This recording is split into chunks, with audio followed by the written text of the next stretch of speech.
tedious but weirdly satisfying. Next, I decided to legally change my last name. I didn't want to carry their name anymore. It felt like an anchor dragging me back to a past I was ready to leave behind. I spent hours researching the process and filling out paperwork. At the courthouse, when the judge approved my name change, it felt like closing a door I never wanted to reopen. My new last name had no ties to them, and it was one of the most liberating things I'd ever done. While I was at it, I contacted my lawyer to make sure my parents couldn't make any future claims on my life. I didn't want them trying to use my name for financial gain or inheritance disputes. My lawyer walked me through updating my will and making sure my assets were protected. I also discovered that my state allowed me to edit my birth certificate to remove parental names. It was a small detail, but it felt huge to me. I filed the paperwork immediately. I didn't stop there. I realized my alma mater still had my parents listed as emergency contacts from when I first enrolled. Even though they hadn't supported me financially through school, they could still request information about me through alumni channels. I reached out to the registrar's office to update my records and remove their access entirely. It was a simple process, but it gave me peace of mind knowing they couldn't intrude anymore. During therapy, Dr. Morales helped me process the deeper implications of these decisions. Cutting ties is one thing, but erasing family from your identity is another. It wasn't easy to face the reality of what I was doing, but it felt necessary. By the time I walked out of her office that day, I knew I was on the right path. With my new name and a clean slate, I decided to reinvent myself. I updated my wardrobe, got a new haircut, and started going by a nickname among friends. Even small changes, like a new email address, made a difference.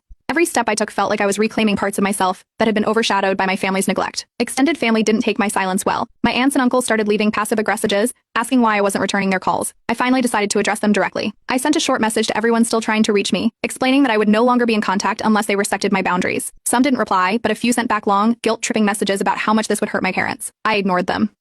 To make things crystal clear, I posted a vague but telling message on social media. I didn't mention anyone by name, but the implication was obvious. Sometimes, family isn't about blood, it's about who shows up for you. I'm grateful for my chosen family who loves and supports me unconditionally. It wasn't long before mutual acquaintances started asking questions. Apparently, people noticed my parents were no longer in my posts or tagged in family photos. That's when things escalated. My parents accused me of ruining their reputation. They sent frantic messages through old family friends, demanding to know why I was turning people against them. My siblings weren't far behind. Jason, the golden child, called me selfish and dramatic, while Michael went on a rant about how family is forever. Neither of them acknowledged the years of neglect or offered a real apology. It was all about protecting their own image. Around this time, I attended a major event at work, a promotion ceremony that felt like a personal milestone. In the past, I might have invited family out of obligation, but not this time. I celebrated with my coworkers and close friends, feeling fully present and supported. For once, there was no tension or awkwardness about whether my parents would show up and ignore me the whole time. It was pure joy. I'd be lying if I said I didn't feel a twinge of guilt here and there. Cutting off family goes against everything we're taught growing up, but every time I thought about giving in, I remembered how much happier and lighter my life had become. That guilt never lasted long.